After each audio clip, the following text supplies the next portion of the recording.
What's up guys, this is my so guys এখন আমরা next ব্লগে কি স্টার্ট নাও মারি আপনাদের এখন আপনাদের দেখুন কিভাবে গাছের ছাড়া কিভাবে পরিচর্যা করতে হয় আপনাদের দেখানো হবে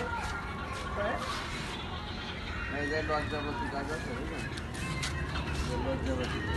দেখুন কিভাবে লজ্জাপতি গাছে লজ্জা পায়। এই লজ্জাপতি গাছের এই মনে করো যে দেশে যাওয়ার সময় নিয়ে যাবো।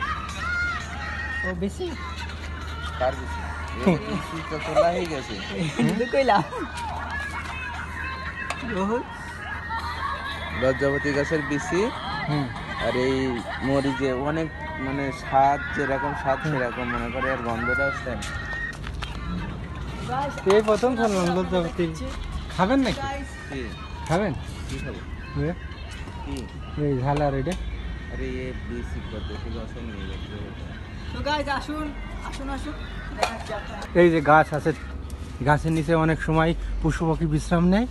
এই এর জন্য এই গাছটা কাটা হয়নি গাইস। ওকে এর আবার ফল ধরেছে, নাম না জানা গাছ, তার আবার ফল ধরেছে।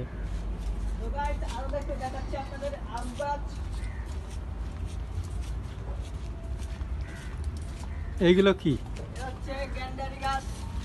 দেখুন দেশের ভাষায় কি বলা হয় ইসকো? গ্যান্ডারি গাছে অনেক মজা লাগে রস খেতে।